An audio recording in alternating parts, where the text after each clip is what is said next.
राज्य मंत्री नरेंद्र कश्यप अयोध्या पहुंचे। शहर के सर्किट हाउस में विभागीय अधिकारियों के साथ समीक्षा बैठक की। समीक्षा बैठक के बाद नरेंद्र कश्यप ने लोकसभा चुनाव को लेकर कहा कि 9 साल से अधिक नरेंद्र मोदी ने सत्ता का संचालन किया है। 220 करोड़ निःशुल्क वैक्सीन देकर लोगों की जीवन की रक्षा की। 80 करोड़ गरीब लोग पिछले 3 सालों से निःशुल्क राशन पाकर अपना जीवन यापन कर रहे हैं। 50 करोड़ लोगों को आयुष्मान कार्ड देकर योजना से लाभान्वित किया है। धारा 370 को हटाना, अयोध्या में भगवान श्री राम के मंदिर निर्माण का मार्ग प्रशस्त करना, देश और प्रदेश की सियासत को विकास की दिशा में ले जाना, पूरे विश्व में प्रधानमंत्री नरेंद्र मोदी ने देश के यश को बढ़ाया है। विश्व पटल पर आज भारत की प्रतिष्ठा बढ़ी है। 2024 के चुनाव में नरेंद्र मोदी के उत्कृष्ट कार्य को देखकर जनता एक बार फिर प्रधानमंत्री के रूप में चुनेगी। G20 बैठक को लेकर नरेंद्र कश्यप ने कहा, ये देश के लिए सौभाग्य और गौरव की बात है कि G20 की बैठक भारत में हो रही है। इन्हीं 20 देश से 80% कारोबार होता है। इस G20 की बैठक से देश और दुनिया को नई राह मिलेगी। सनातन धर्म पर टिप्पणी को लेकर बोले नरेंद्र कश्यप, कहा, बड़े दुर्भाग्य की बात है जिस देश में हिंदू, मुस्लिम, सिख, ईसाई सब धर्म के लोग सद्भाव के साथ रहते हैं, उस सनातन धर्म पर जो लोग कुठाराघात कर रहे हैं, उन्हें भारत और भारत के लोकतंत्र और संस्कृति का तनिक भी ज्ञान नहीं है। आने वाले समय में ऐसे लोगों को भारत की जनता सबक सिखाने के लिए तैयार बैठी है। जो धर्म हजारों सालों से देश दुनिया में स्थापित हो, जिसे मुगल और अंग्रेज नहीं मिटा पाए, उसे चंद सियासी लोग मिटाने की बात करते हैं। उनके मंसूबे कभी पूरे नहीं होंगे। सनातन संस्कृति भी आगे बढ़ेगी और हिंदू धर्म भी आगे बढ़ेगा। कोई माइकलाल इस धर्म को, इस आस्था को, इस संस्कृति को समाप्त नहीं कर सकता, लेकिन देश की जनता उन्हें समाप्त जरूर कर देगी। वहीं घोसी उपचुनाव में हार पर कहा कि ये लोकतंत्र है, हार और जीत दोनों लोकतंत्र के पहलू हैं। हम हार की समीक्षा करेंगे, जो कमियां रह गई थीं उस पर भी मंथन किया जाएगा। देश के यशस्वी प्रधानमंत्री नरेंद्र मोदी जी ने भारत की सत्ता का संचालन किया। 220 करोड़ निःशुल्क वैक्सीन देकर देश के लोगों के जीवन की रक्षा की। 80 करोड़ से ज़्यादा गरीब लोग पिछले 3 सालों से निःशुल्क राशन पाकर अपनी दिनचर्या को चला रहे हैं। 50 करोड़ लोगों को आयुष्मान योजना से लाभान्वित करने का काम भी प्रधानमंत्री जी की सरकार में हुआ है।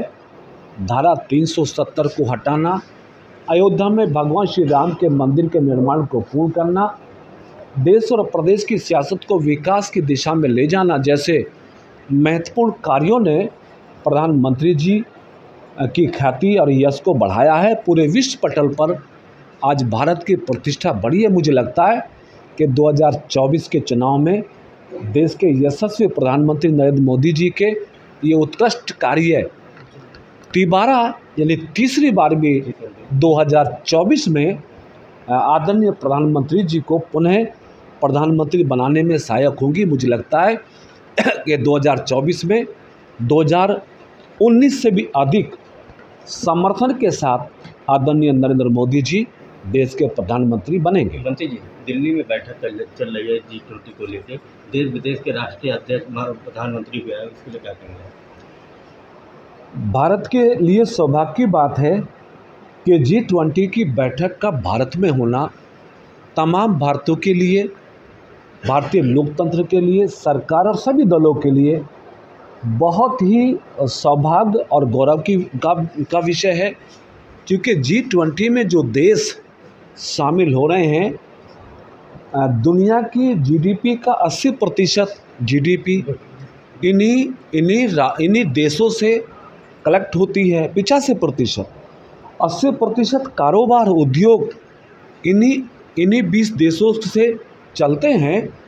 तो हमें खुशी है कि G20 की बैठकों का दौर दिल्ली में जारी है और ये बैठकें जो G20 की हुई है, इससे देश को भी, दुनिया को भी नई राह मिलेगी। खासतौर से पर्यावरण को लेकर, उद्योग कारोबार को लेकर, जीडीपी को लेकर बहुत सारे महत्वपूर्ण फैसले होंगे, जिससे भारत का कद और हद और बढ़ेगा। उनके जी आखिरी क्वेश्चन है, सनातन धर्म को खत्म करने की भी लगातार बात कर रहा है, मानव को लेकर टिप्पणियां कर रहा है, इससे क्या कहेंगे? बहुत दुर्भाग्यपूर्ण है जिस देश में हिंदू, मुस्लिम, सिख, ईसाई, बौद्धिस्ट, पारसी, क्रिश्चियन, सब धर्म के लोग सद्भाव के साथ रहते हों और सनातन संस्कृति और सनातन धर्म जो वासुदेव कुटुम्बकम के सिद्धांत की परिभाषा को पूर्ण करता हो, सबके कल्याण और सबको समाहित रखने का भाव रखता हो, उस सनातन धर्म पर जो लोग आज कुठाराघात कर रहे हैं उसको मिटाने का संकल्प पाले हुए हैं। मेरे ख्याल से उन्हें भारत के लोकतंत्र और भारत की संस्कृति का तनिक भी ज्ञान नहीं है और आने वाले समय में ऐसे लोगों को भारत की जनता सबक सिखाने के लिए तैयार बैठी है। वैसे भी जो धर्म हजारों सालों से देश और दुनिया में स्थापित हो, जिसे मुग़ल नहीं मिटा पाए, अंग्रेज नहीं मिटा पाए, हमारे देश के चंद सियासी लोग उसे मिटाने की बात करते, उनके मंसूबे कभी पूरे नहीं होंगे। सनातन संस्कृति भी आगे बढ़ेगी, हिंदू धर्म भी आगे बढ़ेगा।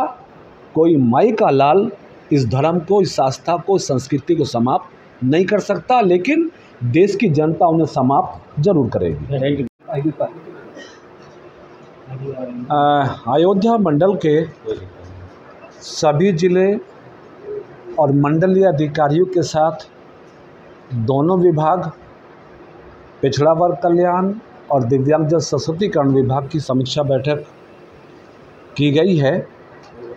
बैठक के माध्यम से उत्तर प्रदेश में पिछड़े वर्गों को स्कॉलरशिप समय से पूर्व दिए जाने, गरीब पिछड़े वर्ग की कन्याओं की शादी का अनुदान दिए जाने, CCC ओ लेवल का प्रशिक्षण कराकर पिछड़े वर्गों को रोजगार से जोड़ने के संदर्भ में जरूरी निर्देश पिछड़ा वर्ग कल्याण के अधिकारियों को दिए गए हैं। क्योंकि प्रदेश की सरकार माननीय मुख्यमंत्री आदरणीय योगी आदित्यनाथ जी के नेतृत्व में उत्तर प्रदेश के पिछड़े वर्गों के सुविधाओं को ध्यान में रखते हुए जो योजनाएं संचालित कर रही हैं, उन योजनाओं का लाभ लाभार्थियों को समय से पहुँचे, अच्छे से पहुँचे, उसके लिए निर्देश दिया गया है। दिव्यांगजन सशक्तिकरण प्रधानमंत्री नरेंद्र मोदी जी का ड्रीम प्रोजेक्ट है। प्रदेश के माननीय मुख्यमंत्री जी हमेशा दिव्यांगजनों के लिए संवेदनशील रहते हैं, इसलिए भरण पोषण की राशि सभी दिव्यांगजनों के अकाउंट में समय से पहुंचती रहे। दिव्यांग दंपति शादी अनुदान समय से मिलता रहे। दुकान निर्माण और दुकान संचालन की कार्रवाई भी दिव्यांगजनों के पक्ष में समय से होती रहे। यानी दोनों ही विभागों के द्वारा संचालित लाभकारी योजनाओं का लाभ त्वरित और निष्पक्ष तरीके से बिना किसी करप्शन के मिलता रहे, इस सब के निर्देश मंडलीय जनपदीय अधिकारियों को दिए गए हैं। संतोष की बात है कि दोनों ही विभाग के अधिकारियों ने सरकार की योजनाओं को, नीतियों को अनुपालित करते हुए लाभार्थियों को, अपेक्षित लाभार्थियों को लाभ देने में रुचि दिखाई है। हम कोशिश करेंगे कि दोनों विभाग के लाभार्थियों को समय से और बिना किसी कठिनाई के उन्हें लाभ मिले, उसके लिए निर्देश जारी किया। सर, जैसे देखा जाए घोसी का चुनाव जो हुआ है, तो सरकार ने पूरी ताकत झोंक दी थी, लेकिन हार मिली। जी, लोकतंत्र है, हार और जीत दोनों दूसरे के पहलू हैं। मैं भी एक सप्ताह घोसी के चुनाव में रहा था और हमें अच्छा करने के लिए मेरे ख्याल अभी गुंजाइश बाकी है और मुझे लगता है कि आने वाले समय में हमारी पार्टी इस हार की समीक्षा करेगी और जो कमियां रही हैं, जो दिक्कतें रही हैं, उसको दूर करते हुए 2024 के लोकसभा चुनाव के लिए हमारी पार्टी के सभी लीडर, सभी कार्यकर्ता डटेंगे। जिससे देखा जाए सीएम जो है न्योता देने के लिए पीएम के पास गए थे, क्या रणनीति बना रहे, किस तरह मतलब आपका रहेगा, अब जिस तरह जो किस तैयारी रहेगी जी कहाँ प्रतिशत के लिए में? भारत और भारत के बाहर भी सैकड़ों करोड़ लोग सनातन संस्कृति में आस्था रखते हैं, हिंदू धर्म की मान्यता को स्वीकारते हैं और खुशी की बात है कि सर्वोच्च न्यायालय का निर्णय अयोध्या में भगवान श्री राम के मंदिर के निर्माण के संदर्भ में आने के बाद निरंतर अयोध्या में मंदिर के निर्माण का कार्य बहुत ही तेज़ी के साथ आगे बढ़ा।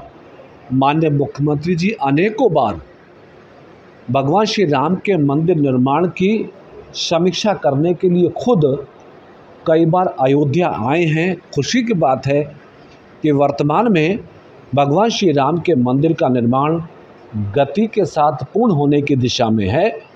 जानकारी ये मिली कि माननीय मुख्यमंत्री जी प्रधानमंत्री जी को आग्रह करने के लिए गए थे कि जनवरी में कोई तिथि निर्धारित हो जाए तो अयोध्या में भगवान श्री राम के मंदिर का लोकार्पण हो सके, ताकि देश और दुनिया के लोग भगवान श्री राम के मंदिर के दर्शन करके उनके आस्था व्यक्त करके अपनी आस्थाओं को पूर्ण कर सके। तो मेरे ख्याल से प्रधानमंत्री जी को अयोध्या आने का निमंत्रण देने के लिए माननीय मुख्यमंत्री जी दिल्ली गए थे। लोकसभा चुनाव में अभी बात आती है होने वाले। Mehta hospital and IVF centre, Krishnanagar, Mathura. निसंतान दंपतियों के लिए अब एक वरदान। अब क्षेत्र के मरीजों को सुपर स्पेशलिटी सुविधाओं के लिए दिल्ली और आगरा जाने की जरूरत नहीं है। स्त्री और प्रसूति रोग IVF सेंटर, नवजात शिशु और बाल रोग, सभी प्रकार के हड्डी और जोड़ों के ऑपरेशन, जोड़ बदलना, आर्थोस्कोपी, सारे जटिल फ्रैक्चर का उपचार अब एक ही हॉस्पिटल में उपलब्ध है। अत्याधुनिक अल्ट्रासाउंड मशीनें, लेप्रोस्कोप, इक्यूविलेटर, nebuliser, modular operation theatre, pathology lab जैसी आधुनिक सुविधाएं मेहता हॉस्पिटल में ही उपलब्ध हैं। मेहता हॉस्पिटल, कृष्णानगर, मथुरा।